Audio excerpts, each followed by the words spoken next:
Cookery சேனலை பார்த்து யார் வேணாலும் சமையல் பண்ணலாம். ஆனா சுவையான சமையல் பண்றது எப்படி? நான் இதயம் நல்லெண்ணெயில சமையல் பண்றேன். ஆஹா ஓஹோன்னு பாராட்டுறாங்க. நீங்களும் இதயம் நல்லெண்ணெயில சமையல் பண்ணுங்க, பாராட்ட வாங்குங்க. தினம் தோறும் வாங்குவே இதயம். தினமலர் நேயர்களுக்கு வணக்கம். அண்மையில் ஹருன் இந்தியா வெளியிட்டிருக்கக்கூடிய இந்தியாவுடைய தலை சிறந்த 10 பணக்கார பெண்மணிகளுடைய பட்டியல் வெளியாகிருக்கு. இதில் இந்தியாவுடைய முதல் பணக்கார பெண்மணியாக இடம் பிடித்திருப்பவங்க யாருன்னா ஜோகோ நிறுவனத்துடைய இணை நிறுவனரான திரு ராதா வேம்பு அவர்கள் தான் வந்து இடம் பெற்றிருக்கிறாங்க. ராதா வேம்பு அவர்கள் ஒரு நடுத்தர குடும்பத்தில் பிறந்து இன்னைக்கு இந்தியாவுடைய தலை சிறந்த பணக்கார பெண்மணியாக கிட்டத்தட்ட 47,500 கோடி ரூபாய் சொத்தோட முதல் இடத்தை பிடிச்சிருக்கு அப்படிங்கிறது ஒரு மிகப்பெரிய சாதனையாகத்தான் பார்க்கப்படுது. அவங்களுடைய இந்த சாதனை புரிவதற்காக அவங்க கடந்து வந்த அந்த தொழில் பயணம் குறித்து, அந்த தொழில் வர்த்தக பயணம் குறித்து இந்த காணொலியில் பார்க்கலாம் வாங்க. உலக பணக்காரர்கள் பட்டியலையும் இந்திய பணக்காரர்கள் பட்டியலையும் ஒவ்வொரு முறையும் இந்த நாடும் இந்த உலகமும் வந்து ரொம்ப ஆர்வமாக பார்க்கும்.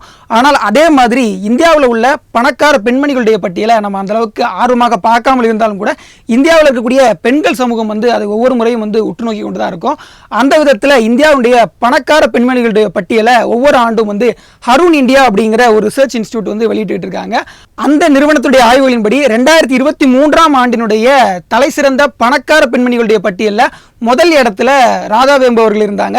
2024ஆம் ஆண்டுக்கான பட்டியல் அண்மையில் வெளியாகி இருக்கு.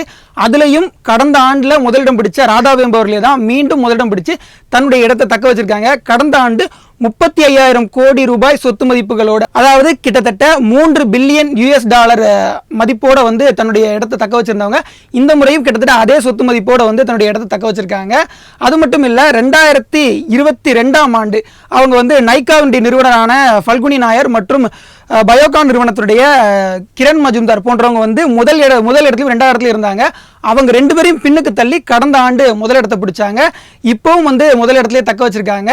தொடர்ந்து 2வது முறையாக இந்தியாவுடைய தலை சிறந்த பணக்கார பெண்மணி அப்படிங்கிற அந்த இடத்தை தக்க வச்சிருக்கக்கூடிய ராதா வேம்பு அவர்கள் சென்னையில் பிறந்தவங்க. அவருடைய அப்பா வந்து சென்னை உயர்நீதிமன்றத்தில் ஒரு ஸ்டெனோகிராஃபராக வேலை பார்த்தவங்க. கிட்டத்தட்ட ஒரு நடுத்தர குடும்பத்தில் பிறந்து அதற்கு பிறகு சென்னையில் ஐஐடியில் வந்துட்டு தன்னுடைய இளங்கலை தொழில் மேலாண்மை, நிர்வாக மேலாண்மை அப்படிங்கிற ஒரு பட்டப்படிப்பை முடித்து 97 பட்டம் பெறுறாங்க. 97 பட்டம் பெறுவதற்கு முன்பாகவே 1996லேயே டோனி தாமஸ் மற்றும் தன்னுடைய சகோதரரான ஸ்ரீதர் வேம்பு அவர்களோடு இணைந்து ஜோகோ அப்படிங்கிற நிறுவனத்தை தொடங்குறாங்க. ஜோகோ நிறுவனம் தொடக்கத்தில் அட்வன்ட் அப்படிங்கிற ஒரு நிறுவனமாகத்தான் அழைக்கப்பட்டது. அட்வன்ட் நெட் அப்படின்னு தான் அழைக்கப்பட்டது. அட்வன்ட் நெட் அப்படின்னு தொடக்கத்தில் அழைக்கப்பட்ட ஜோகோ நிறுவனம் வந்து தொடக்கத்தில் நெட்வொர்க் மேனேஜ்மெண்ட் சிஸ்டம் அப்படிங்கிற ஒரு சேவை வழங்கிட்டு இருந்தாங்க.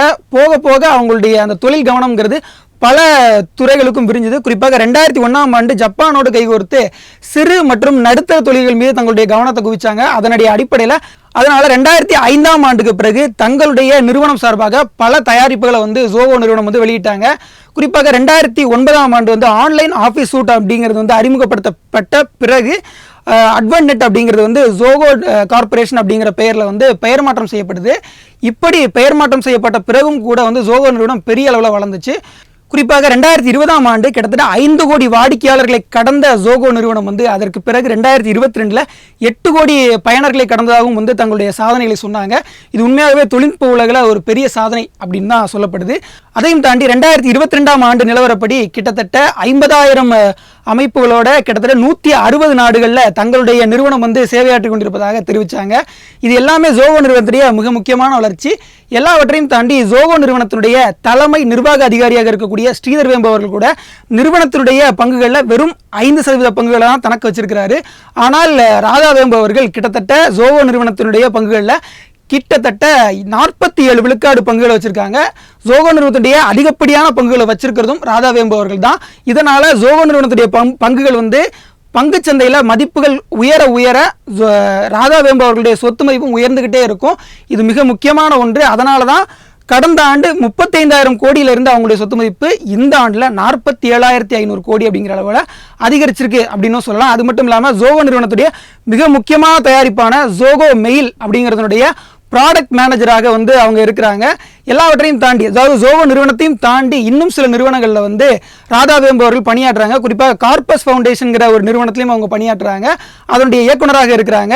ஜோகோ நிறுவனத்தை தாண்டி Janaki hitech agro private limited அப்படிங்கிற ஒரு வேளாண் சார்ந்த நிறுவனத்தில் வந்து இயக்குனராக ராதாவேம்பு அவர்கள் இருக்காங்க. அதே மாதிரி ரியல் எஸ்டேட் நிறுவனமான ஹைலேண்ட் வேலி கார்பரேஷன் லிமிடெட் அப்படிங்கிற மற்றொரு தனியார் நிறுவனத்துடைய இயக்குனராகவும் அவங்க பணிபுரிகிறாங்க. ராதாவேம்பு அவர்களுடைய இந்த சாதனையை வந்து பாராட்ட வேண்டியதற்கான மிக முக்கியமான காரணம் என்ன அப்படின்னா, உலக பணக்காரர்கள் 20 பேரில் கிட்டத்தட்ட 17 பேர் வந்து சுயமாக சம்பாதிச்சு சுயமாக தொழில் தொடங்கி தங்களுடைய உழைப்பின் மூலமாக பெரிய பணக்காரர்களாகவும் உலகின் மிகச்சிறந்த தலை சிறந்த கோடீஸ்வரர்களாகவும் ஆனவங்க. 17 பேர் வந்து சுயமாக தொழில் தொடங்கினவங்க. வெறும் 3 பேர் வந்து தான் பரம்பரை சொத்துக்களால் வம்சாவளி சொத்துக்களால் வந்து பணக்காரங்களாக இருக்கிறவங்க. ஆனால் இதே ஒப்பீடை வந்து நாம் வந்து இந்தியாவுடைய தலை சிறந்த 10 பணக்கார பெண்மணிகள்கிட்ட நம்ம ஒப்பிட்டு பார்த்தோம்னா அது வந்து சுத்தமாக இருக்காதுன்னு சொல்லணும்.